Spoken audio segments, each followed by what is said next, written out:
Well, what world is crypto building? I am really looking forward to this conversation. It's going to be very diverse. We're going to be talking about everything from revenue-generating apps, meme coins. We're going to be looking at the transparency of cryptocurrency as well. And I'm going to welcome our speakers onto the stage. And if you can really make them feel very welcome and special as they are, the first I'm going to welcome is Eowyn Chen, CEO of Trust Wallet. Welcome to the stage at Proof of Talk. Robby Yung, you're up next. CEO of Animoca Brands. Welcome. Kevin De Patoul, co-founder and CEO of Keyrock. Welcome. Côme Prost-Boucle, country magazine of France. Oh, country manager France country manager at Coinbase. Welcome. And Artem Sinyakin, CEO of Oak Research and an amazing moderator. Welcome.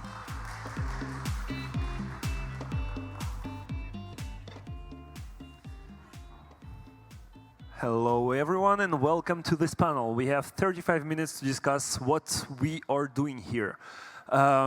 Just before we started this panel, at first the name of this panel was Everything That's Wrong with Crypto.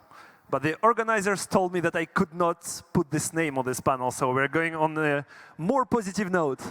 And before going into that, could you please tell us whatever you guys are doing? Just a quick introduction from each one of you, and then we can start diving in. So please, Eowyn. Hi, everyone. I'm Eowyn. We're building Trust Wallet. It's a self-custody wallet. We just passed 200 million downloads globally. And then we support multi-chain, 100 blockchains, and then different use cases. So glad to be here. We've been around since 2017, seeing ups and downs. And it is a very intriguing question for us to think about what futures we try to serve. Hi, I'm Robby with Animoca Brands. We make consumer products and institutional products. Consumer products like games and loyalty programs, decentralized ID, institutional like stable coins and government advisory work. And then also we're a very active investor in Web3, so that's the part of the business I'm in, and we've invested in around 600 companies across the space. Hello everyone, I'm Kevin.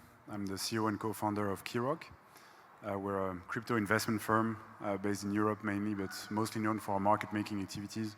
So we make markets around 90 exchanges, 2,000 markets 24/7, and been around since 2017 as well as a firm. And yeah, I look forward to discuss everything that's wrong with crypto. Hi everyone, my name is Côme. I'm the country manager for France for Coinbase, where I lead user acquisition, product localization, and regulatory development in the French market. Okay, let's start. And let's start on the two opposite sides of the crypto market today. So if we look at the crypto market and the current cycle, there have been two products that kind of stood out. The first one is Hyperliquid, which generated billions in volumes and has kind of won the hearts of the crypto Twitter today. And on the other side are meme coins. If you see this meme where you have low IQ and high IQ, that's basically where we're starting this panel. And so let's just dive into the key metrics of success for these two products. Because on the one hand, we have a product which is generating a lot of revenue. And on the other side, we have rug pulls. So why do you think these are the two most popular products today and basically the key success for both of them? Whoever wants to dive in first. Well, our expert of Hyperliquid is actually the moderator. So I think those two are actually great examples of this cycles, but the limiting factor is they are all around trading. So something we going back to what crypto is building, there are always been two cultures, the computer culture and the casino culture. And I think in this rounds of the cycle, we see much stronger of a casino culture that has been thriving. And that has been actually something in my mind too, is that if we were to look at blockchain and then we're talking about Ethereum building the worldwide decentralized computer, it is supposed to be much bigger than what we're seeing as a one slice and single pillar of a financial sectors. But it is the reality. It is where we are. I think we just have to own it. This is where the product market fit. Hyperliquid is a fantastic example of having ingenious tokenomics design into the product design, and then they deliver that really, really well. I think they also kind of really shakes a lot of perp derivatives people's product managers' mindset too, such as, oh, if you're a big trader, you don't want to expose your trade because you can be attacked a lot better. But you know what? Sometimes people make fun of it. They want to expose this big position and potentially get other people so lured into attacking them, but in the end, counteract back. I think there is this fun aspect of looking for excitement and in the trading aspects that resonate with both the Hyperliquid side and the meme coin trading side. And when it comes down to meme coin trading, it was supposed to be a very good cultural carrier. Right. I wanted to express and having a nihilist, Joker-ish fun when I'm facing around this financial situation and the reality that our generations are going through. But then when the financial aspects get so over the board, then it becomes a very pure form of PvP, of who can, it's a music chair who gets to leave early. Then you then start to lose the fun of what meme coin is supposed to have. So I think crypto, we're always in this kind of figure out something that's highlighting and shining, but then we might get overboard with some of the speculative and financial sides that destroy the fun of it. And then that usually is the end of that trend and the cycle, and then we needed to figure out something again. It's the same thing with 2017, same human mentality. I think it's just fundamentally human nature didn't change. So that's a lot of maybe philosophical, but I try to find some fun resonance between those two topics that you're talking about.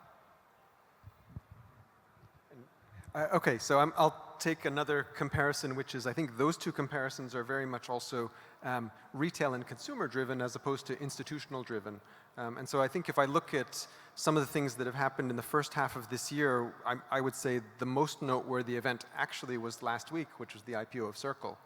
Because I think that represents a really big inflection point for our industry in terms of how everybody outside of Web3 thinks about the viability of Web3 as a place where they can consider to put their investment dollars. And I think that's really important. And so we saw last year a lot of new liquidity coming into the sector because the Bitcoin ETFs got approved in the US. And I think we also have a similar trend. It's a little more indirect, obviously, through the equity of Circle. But I think it's the tipping point because we're going to see lots of other blue chip, quote unquote, real businesses that are attracting not just new capital, but new kinds of human resources and people to the sector as well. And I think that's fabulous. From the question, I get that you have a very clear opinion on the matter. The way I look at crypto in general is that it's a great way to represent value, right? To digitally represent value. Now the question is, what do you put in that value bucket? What is the value that you're actually representing on chain? Is it good that part of that value is now revenue generating businesses? Yeah, of course, it's great. Is it good that you might also have some innovation into new types of value like, cultural belongings, fun, just jokes, having some value on chain? Why not? I don't think it's inherently a problem. I do think it is a problem when that captures 99% of the mind share of the entire industry and that the entire technology is reduced to that. That is a problem because it's great to have jokes, but it's not meant to entirely be a joke. But so seeing different types of value now being represented and also being valued, like a very cash positive business like Hyperliquid, I think is great. And I think that to tie this up, when you look at Circle, it's a great example of the most common type of value being cash, coming on chain, becoming fully mainstream through stablecoins.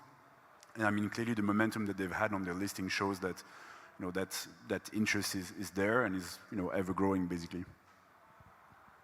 Yeah, and maybe to add on this, I think the two trends are really interesting because they also show that there's still innovation and creativity in the space, and people keep pushing the boundaries of what crypto is and what crypto can be. Where I find is interesting is that since we're all also targeting to build a more global, more efficient and transparent global financial system, it's going to be interesting to see how these two trends also evolve from being only like short-term trading incentives to building like long-lasting value for the users that they use on a daily basis, these products. Yeah, I think you have all great insights, but if we had to take a risk and take a wild guess, in 10 years from now, do you think that we will have, what will be more present in the ecosystem? Will it be meme coins on the one hand, or real revenue generating apps? If you had to guess, so for example, as revenue generating apps, we can talk today about Aave, we can talk about Hyperliquid, we can talk about all these providers like Maker, for example, Sky. Well, yeah, if you had to take a guess, which one do you think will be the most dominant in 10 years from now? I think everybody will be KYC'd 10 years from now. It doesn't answer the question, though. No, meaning it's the latter category. It's not going to, so meme coins and things like that I think will exist for recreational purposes, but just like in the traditional physical economy, you have things that are kind of, you know, in the sort of gray area and things that are in the non-gray area. And I think that those will still exist on-chain as well, but that they will be differentiated by, honestly, KYC, because people who run businesses and need to interact in a regulated fashion are going to have to operate those kind of regulated sandboxes in order to scale their businesses. And there's no choice behind that. I mean, if you start from the premise that eventually all value is going to be digital, I don't think that the majority of the value in the world is going to be memes. It doesn't mean that it's going to be negligible either, or that it's going to completely disappear. I mean, it's still fun. Have you been on Twitter lately? Too much actually, yes. And I think also since we see more and more institutional interest, I think we're going to go more and more away from short-term mechanics and more into long-lasting value for users. We see the narratives today with stablecoins, we see the narrative with tokenized asset that's unlocking new markets, and also the new narratives with, not the new narratives, but with L2s that also bring utility at scale and help like bring new daily use cases for users. So I think we're going more and more into something like more serious, I would say. Just for the interest of the conversation, I would take a different view. I say both. I think Hyperliquid being a self-sustainable, highly profitable, and a well-managed business will for sure survive in the longer term, as long as they can survive the Black Swan event, let's say KYC, right, or the AML aspect of it. On the other side, how many people do perps? It's probably less than 1% of the crypto active users. If we're thinking about the space, it's not just for the 1% of the highly sophisticated of the traders, which even in the TradFi industry, those are going to be the 1%. Volume-wise, they're going to be gigantic as a proportion. There is always something related to participation as a product that represents culture, that represents expression, that will have the different ways of transformation with the same core as a meme that we emerge in our space. So I don't think meme will die because the fundamental human natures and the needs for expression. And with the cryptos providing a way to express the culture through financials, voting, I think we'll just have different evolution until 10 years later or longer. Perfect. Thank you very much. And I think, Robby, you offered me a really great transition towards our next topic, which is decentralization versus adoption. And I think it's quite interesting to see that in the beginning we had this cypherpunk vision for crypto, but in the last few years we have seen less and less focus on decentralization. So on the one hand, we are seeing the cypherpunk vision which has been integrated into the Ethereum, for example, into the Ethereum Foundation. We have seen the ETH performance in the last year. So we are seeing that decentralization, no one really cares anymore. On the other hand, we have new L2s with centralized sequencers, which have a lot of adoption. So my question would be, is decentralization as important as before? Does it still matter, and to what point does it matter in the crypto that we have today? Okay, I'll take this one to start, but I'm sure everybody has thoughts on this. I still think decentralization is very important, and I say that because now, of course, we're all dealing with how to transform our businesses using AI. And the idea, to me, of having AI that's not decentralized is terrifying, right, as a technologist, because I like the idea that we can all contribute to and benefit from AI as a public good, as something that we all use. That's part of the vision of why we're in Web3, right? But I do think that decentralization has to, decentralization does not necessarily mean also things like anonymity, for example. So anonymity is a separate topic, decoupled from decentralization. And so I think that's why, in my mind, like my KYC AML world can live together in harmony with decentralization. But I do think that there's always optimization for, product efficiency. And so some things, like, for example, when we came to Web3, we started out making video games, and we felt decentralization was only important for things people owned, but not necessarily for running the game server, because that was less important than things that people actually purchased. I think decentralization is a principle. I will quote the Bible. There's a verse said, there is a time for everything. And I would say there is a decentralization scale for different things. I think decentralization as a principle, we need to go back to what's that for, right? Decentralization is not the end game. It's just a design form. The end game is for security, is for empowerment, is for optionality and sovereignty that can give back to people. That's ultimately what decentralization is for. But there could be other ways to provide the same end goal that can be going through centralized approach too.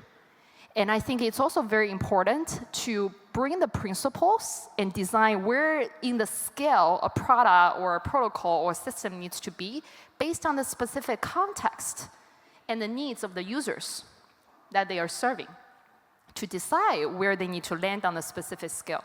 For us, we choose to build a self-custody wallet is because we put in ourselves into the context of the world. You have a lot of custodial solutions out there already. It's easier to do custodial, but sometimes it's less secure if you choose custodial in black swan and extreme moments. And then we see self-custody as the most important fundamental individual options they need to keep. Just like I'm from the US, so I will use the US references of the Second Amendment of having a gun. Someone might get, but then fundamentally you're not gonna carry your gun every day. But if you live in the countryside, you don't get a good police force, you don't get a good security. You want to have your means to still protect yourself. Same thing with self-custody. You will get a lot of banks, great centralized exchanges, great custodial to really safeguard you. But there might be some moments when things don't go well. You want to have your last resort to have the self-custody to be able to still say, I can be confident this is mine. And I think that we, as modern day, very technologically driven humans, we're more likely to sacrifice our own rights for easiness. Like, how many of you guys would not use GPS when driving? But then you lose your memory to remember your roads. But that's what you have to choose, right? When do you take control? When do you not?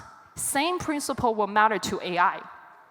AI is going to be a great empowerment tool. You can have unlimited intelligence at the tap of your phone or any other formats, but you get to choose how much you own your thinking, how much you let a great advisor to facilitate you to think better and make decisions better, or you completely outsource your decision to somebody else and be okay that you might be the slave to that intelligence. You might end up choose to still make the decision and the executions and the plan from the better intelligence, but whether you choose it or not is what you can always decide. Same thing for decentralization, same thing for self-custody or anything else from the principle level. I think it was a pretty ballsy bet to go with gun ownership to make your point. So first, I want to congratulate you on that one.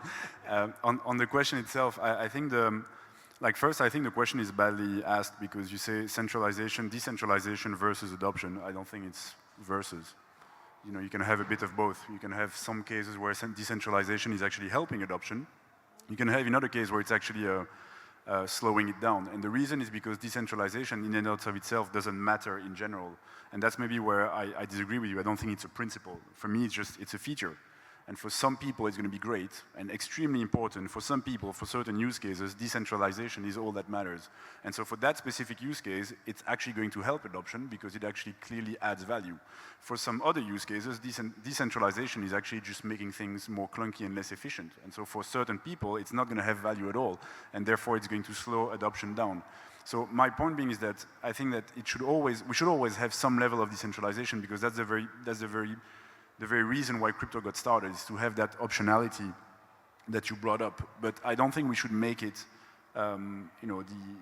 the end. It's a mean to an end. And for certain things, you want to have full censorship resistance. Great, you need decentralization. But it's not the decentralization that is important. It's the feature that actually gives you, the value that actually adds. And so I think it's important that we keep decentralization in mind as just a design choice that can sometimes add value, that can sometimes destroy value. And both those statements can be correct depending on who you're speaking to, because it's going to have a different importance for different people. Personally, living in Switzerland, I have a very high level of trust in the central bank. Now, if I was in Turkey, maybe I would have another opinion. It doesn't mean that I'm right or wrong, it's just that my circumstances as a user are different, therefore the features that are important for me are going to be different. So I think that the main point on this is that globally, we should not look at decentralization as the one thing to rule them all that we absolutely need to have at all costs. It's going to have different level of importance to different people for different use cases. And at the end, what matters is the value that it actually adds. Yeah, I'm sorry, we have 15 minutes, but I have to disagree to some point with you here. Perfect. So if we're looking at the current state of the market, right? Right now, the current consensus is that stable coins will be the next adoption, the next big thing. And when we are looking at the Circle IPO, for example, we are seeing clearly that there is a demand from institutional investors to get exposure to this asset because they are believing that in the coming years it will be more and more important in the market. However, if we're looking at the sector of stablecoins, which means the adoption for the crypto, we have over 250 billion of stablecoins in circulation today, but however, over 200 billion are mainly emitted by the two centralized actors, which are Tether and Circle. And so I would disagree with you on one point. I would say that decentralization actually is contrary to adoption, because when you're doing something decentralized, it's more complicated to get access to, and it's also more complicated to trust decentralized actors.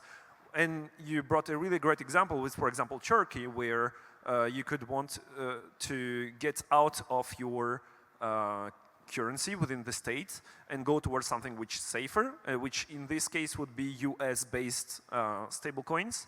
But then in this case, you would not go towards DAI or USDS, otherwise we could have seen these tokens have a high valuation. You would go towards Tether or Circle because you would want to have deeper liquidity, capital availability, and stability as well. And these are the two actors that have maintained the peg the best.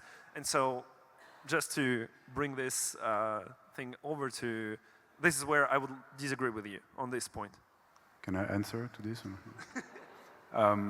I think you're actually making my point. It's just that you're right. In the case of stablecoins, decentralization is not helping adoption. Because in the case of stablecoin, people value efficiency and speed more than they value decentralization.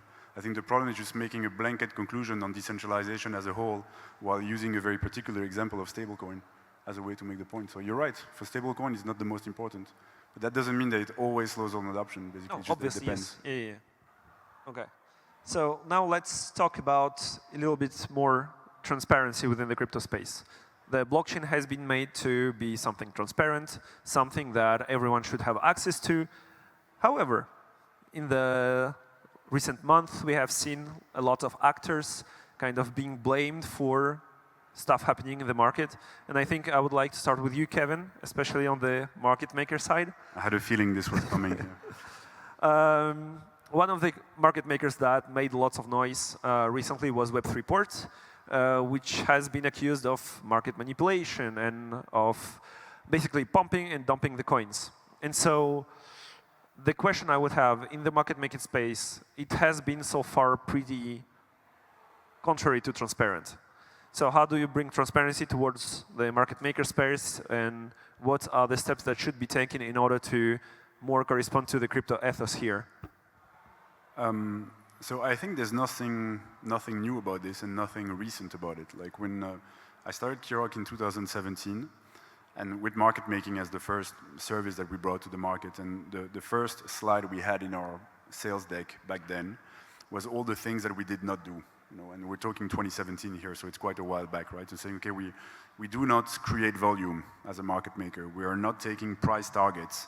We're not taking directions. All of those things were, things we had to say, because the reality was that 80% of the projects that were contacting us for those services. So we had to make that the first slide, saying this is the things that we don't do.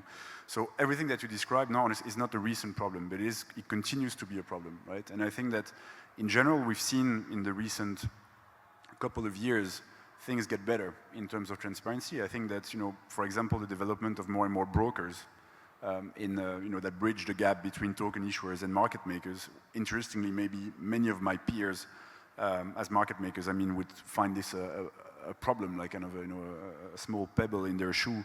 I do think it's actually very positive, because it serves a great education role on the market to explain to token issuers, to explain to the founders of those tokens, what are you agreeing to? What are the different parts of that contract that you're signing? What does it mean? What are the incentives that you're creating by agreeing to those terms? You're engaging a service provider. Is that service provider actually contractually obliged to provide you the service? This may sound quite basic, but many market-making contract is just a loan, and there's no SLAs, no nothing, right? So, in general, you're right. I think that contracts like this have continued to be a problem. How can we have more transparency? I think in general, like having market makers that actually speak about the type of deal that they sign, what are the different components of those deals, and what are the incentives that this create. I think it's something that is positive.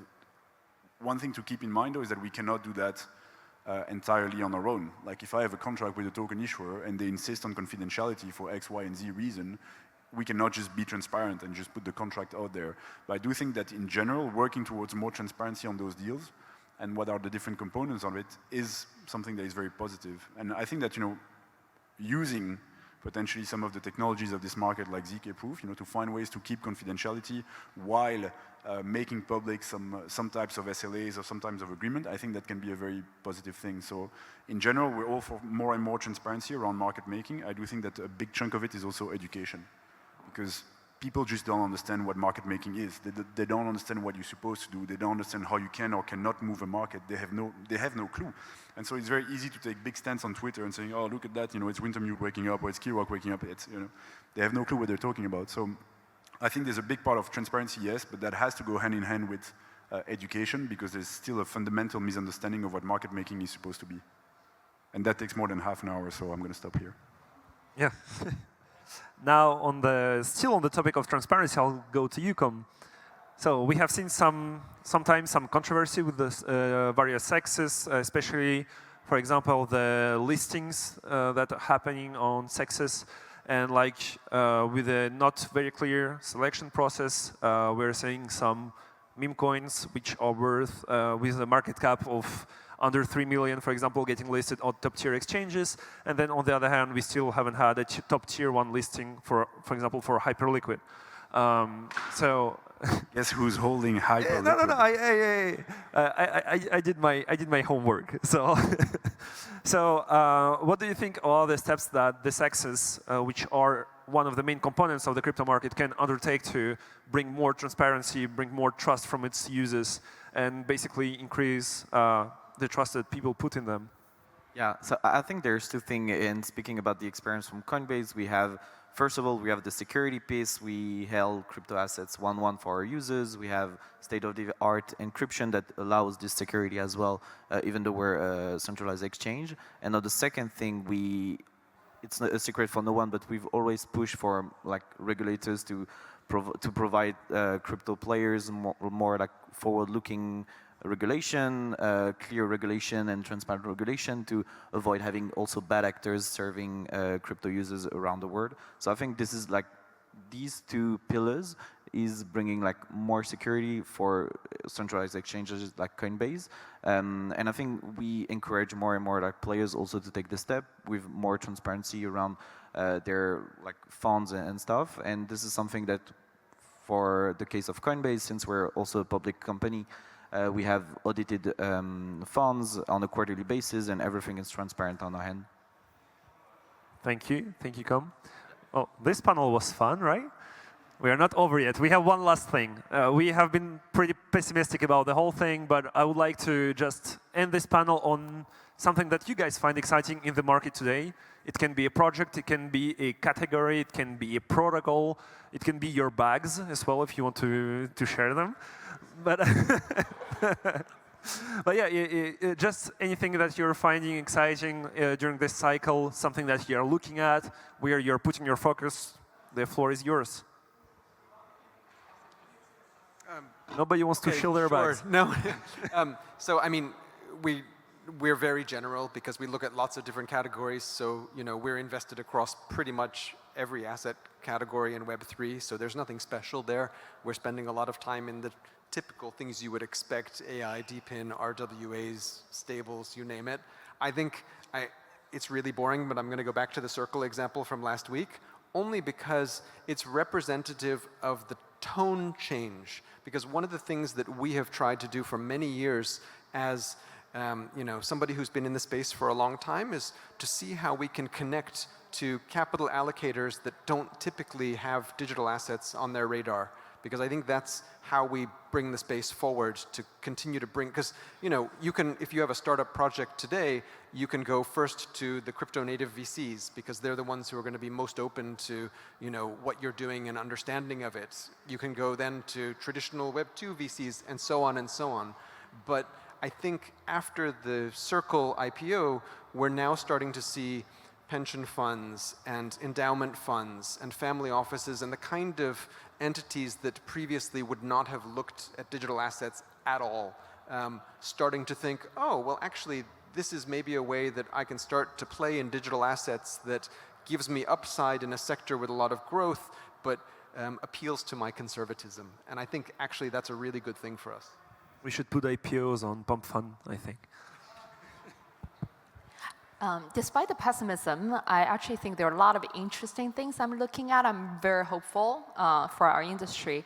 So usually when it comes down to innovation, there might be three angles you can think about that drives it: technological change, user segmentation change, and what's the last one? I forget about it. I'll come back to it.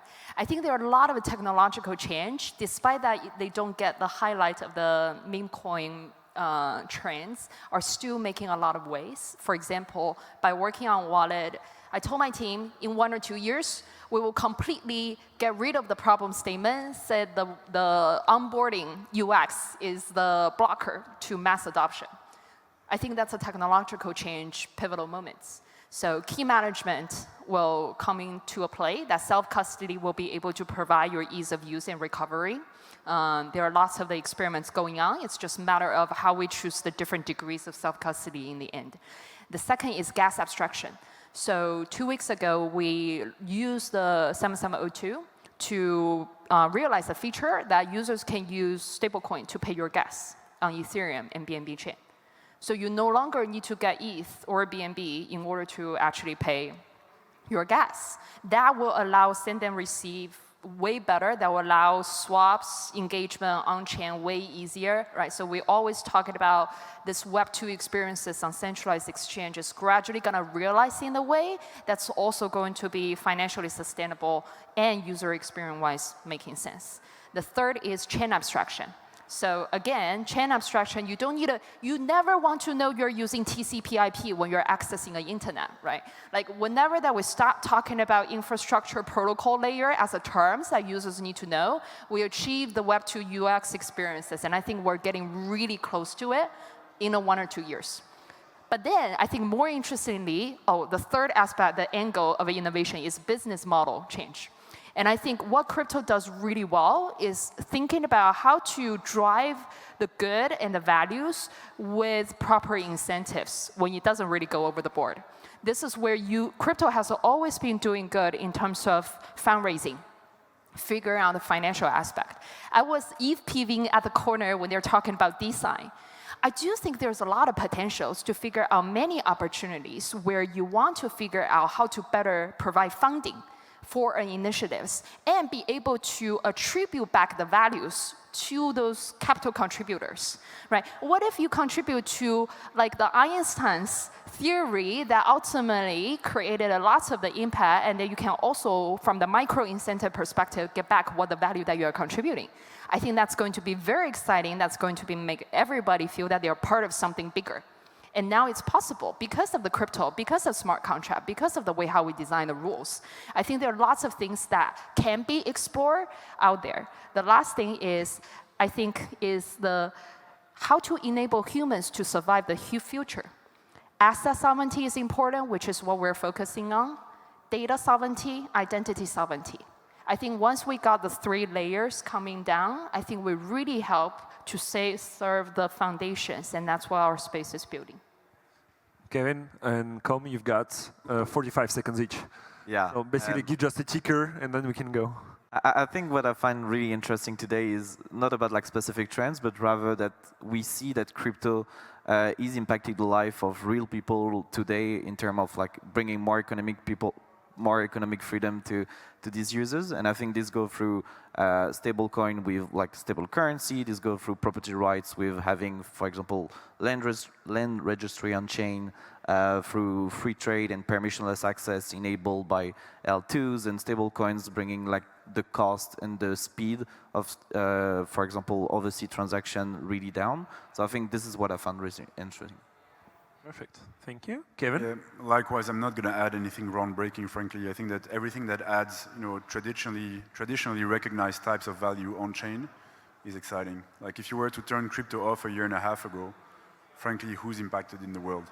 Like, the same 10,000 people that spend 80% of their time going from one conference to another. Like it doesn't have a meaningful impact on the world. Now with things like stablecoins, with things like, RWAs, you start actually impacting, people's lives, and things are actually being useful. So now if you turn it off, a lot of people are impacted, and anything that increases that impact of, the logic of digital assets, for me, is something that I'm excited about. Perfect. And we are on time. Guys, please give it up for the awesome speakers.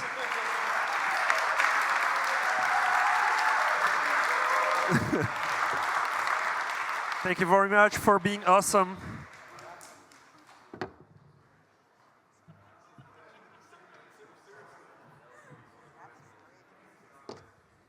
That was great. And I love the slight tension on stage when they were disagreeing or agreeing to disagree. Lots of really good insights and takeaways, and always good to end on a positive note. In terms of sovereignty, meme coins versus, the very popular Hyperliquid, very positive revenue-generating app. What does it mean around transparency? Is decentralization a foe or a friend to adoption? All really good conversation points that were shared with that last panel. Can we give them another round of applause, guys, the last set of speakers?